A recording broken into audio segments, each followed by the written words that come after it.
Yan mga master, fishing ulit tayo. Nakakatakas tayo ngayon.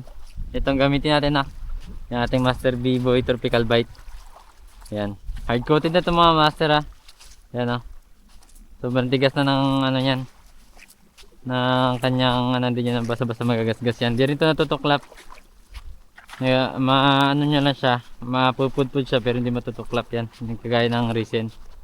Yan, available to kay Catch and Cook. Mga next week ngayon, sold out siya ngayon eh. Baka next week, restock tayo. Ito. Magkaka-available na rin 8 grams nito, tsaka 5 grams. Yan, tara. Sinalpak pa na ano guys. Nambalo yung huli ko.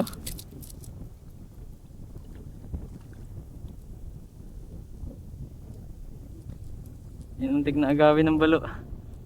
Hindi siya tinamaan. Sayang. Nagagawan sila sa lure. Inagaw niya yung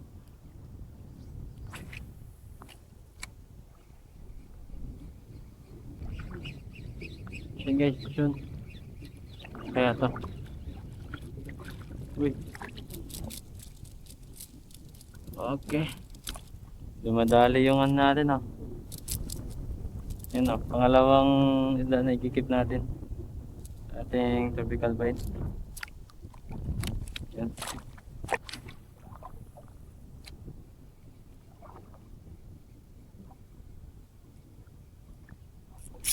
Yun. Fish yun guys. Uy, nakawala. Uy. Sinundan pa. Yun oh, sinusundan oh. Ang laki. Ang laki guys. Nakita ko, ang laki niya. Ang laki guys. Dito lang, bababaw. Sinundan niya ilang beses. Hindi ko alam paano ito, kulay brown. Kulay brown na isda. Ano kaya yun?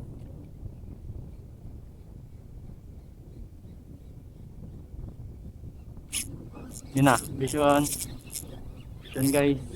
Ano to? Lapu-lapu.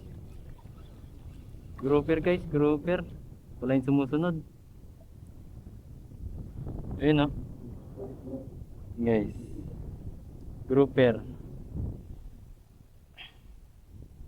Ganda o.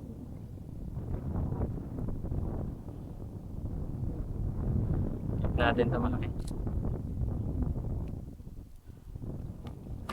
Okay. Ayos. Tingnan natin baka dito pa yung malaki kanina. May malaki kanina eh. Sige so. Maliit na ano. Triple tail wrasse. Ayan o. Ganda o. Tawalan natin to. Maliit pa ha. Okay, bye bye. Maliit pa yun guys. Hanap tayong malaki-laki.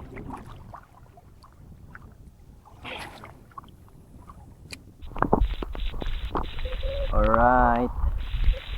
Yun guys oh. Chickered. Chickered snapper guys. Yun oh. Napakagandang kulay. Oh, bugbog na yung ano natin. Ayun oh, binugbog na yung lure natin.